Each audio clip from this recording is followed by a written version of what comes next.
नमस्कार दोस्तों, स्वागत है आपका एक बार फिर बिंदास न्यूज में। जी आपको बता दें, देश व दुनिया से जुड़ी बेहद बड़ी व अहम खबरें निकल के आ रही हैं। जानेंगे एक एक करके विस्तार से, लेकिन इससे पहले यदि आप भी चाइनीज सामानों का बहिष्कार करते हैं तो इस वीडियो को लाइक कीजिए और देखते हैं। वहीं बढ़ते हैं पहली बड़ी खबर की ओर। आपको बता दें, ICMR का बड़ा बयान। कहा, कोरोना की वैक्सीन कोवैक्सीन की प्री क्लिनिकल स्टडी सफलतापूर्वक हुई पूरी। भारत में 15 अगस्त को। जी हाँ दोस्तों, आपको बता दें, कोरोना की वैक्सीन कोवैक्सीन 15 अगस्त को लॉन्च हो सकती है। ICMR Indian council of medical research ने भारतीय कंपनी भारत बायोटेक द्वारा विकसित कोरोना वायरस की वैक्सीन कोवैक्सीन के परीक्षण को मंजूरी देने की प्रक्रिया में तेजी लाने का निर्देश दिया है।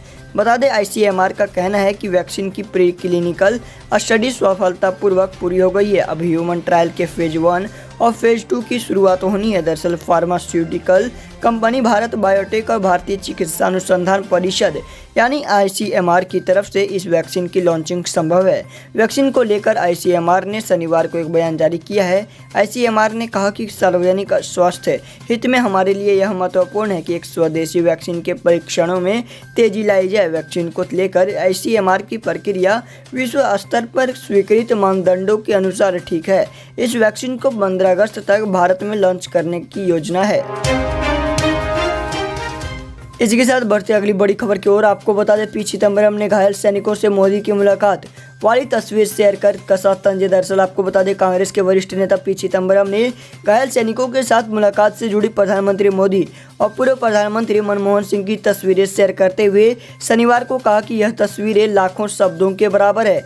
चिदंबरम ने यह ट्वीट ऐसे वक्त किया जब भारतीय थल सेना ने लेह स्थित सैन्य अस्पताल के उस चिकित्सकीय केंद्र को लेकर हो रही आलोचनाओं को दुर्भावनापूर्ण एवं निराधार करार दिया है, जहां प्रधानमंत्री मोदी ने गलवान घाटी में चीनी सैनिकों के साथ हुई झड़प में घायल हुए भारतीय जवानों के साथ बातचीत की थी और उनकी खैरियत जानी थी। बता दें कि इससे पहले मोदी के लेह में अस्पताल दौरे पर कांग्रेस नेता कपिल सिब्बल ने आरोप लगाया कि 6 साल सिर्फ मार्केटिंग हो रही है तथा सच्चाई को नहीं दिखाया जाता।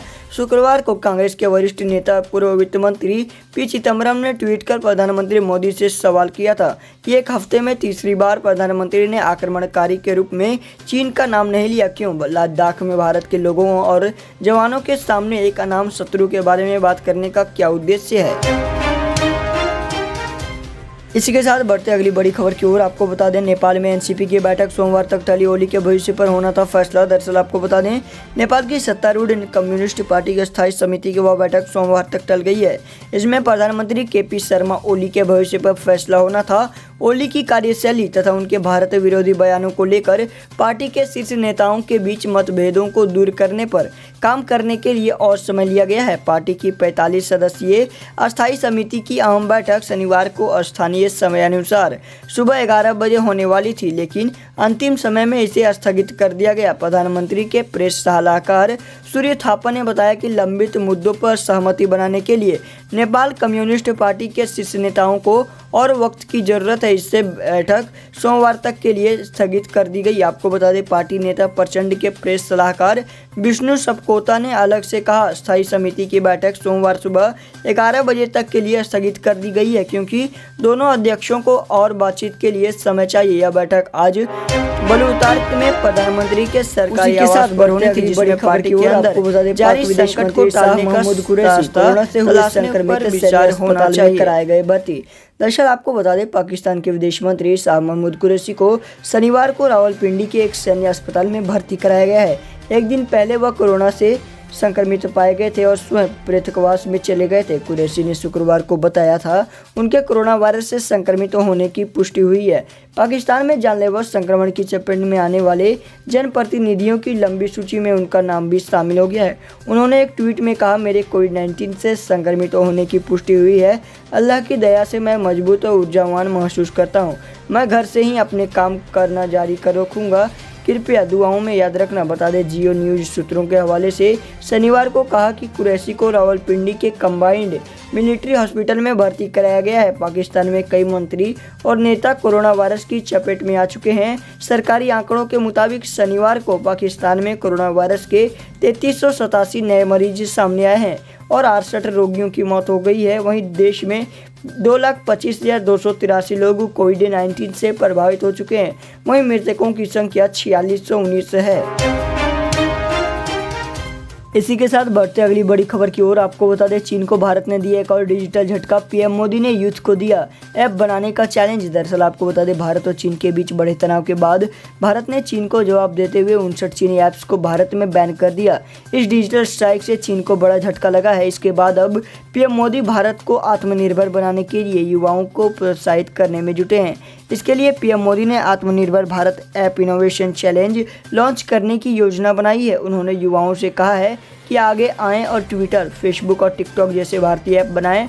मैं भी उन्हें एंजॉय करूंगा। इस बारे में पीएम मोदी ने ट्विटर कर जानकारी देते हुए कहा। पीएम मोदी ने यह भी कहा कि अगर आपके पास ऐसा कोई आइडिया, प्रोजेक्ट या सोच है तो इससे जुड़िए। इस बारे में उन्होंने लिंक्डइन पर पोस्ट लिखी है। बताते चले कि 15 जून की घटना के बाद से भारत सरकार चीन के प्रति काफ़ी आक्रामक हो गई है। 59 चीनी ऐप्स बैन लगाने के बाद भारत ने आयात को कम करने और कस्टम ड्यूटी को बढ़ाने का फैसला लिया। इसके साथ ही शुक्रवार को पीएम मोदी लेह का दौरा किया और इससे चीन तिलमिला उठा है। बता दें कि पीएम मोदी ने वहां जवानों का हौसला बढ़ाया और जमीनी हकीकत को जाना। साथ ही पीएम ने वहां जवानों को संबोधित किया और बिना नाम लिए ही चीन के लिए जो शब्द कहे वो सीधे चीन तक पहुंचे, जिससे चीन बौखलाया हुआ है। पीएम मोदी ने जवानों से कहा कि दुनिया को यह बताना जरूरी हो गया है कि यह युग विस्तार युग नहीं है बल्कि विकास युग है और अब भारत को इससे कोई नहीं डिगा सकता।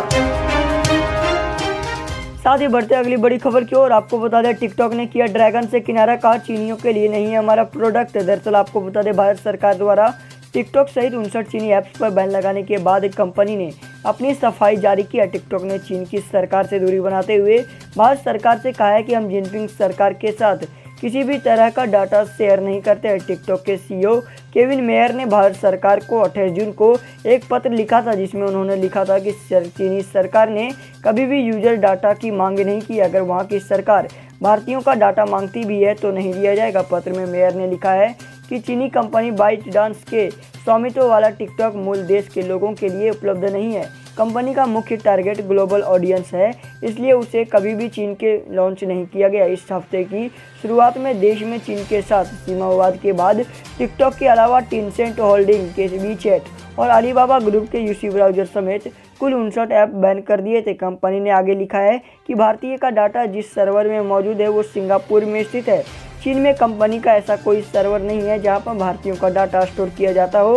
हालांकि अधिकारियों के मुताबिक चीनी ऐप पर यह बैन जल्दी से हटने वाला नहीं और इसको कानूनी तौर पर कोर्ट में जीतना भी इस कंपनी के लिए मुश्किल भरा होगा।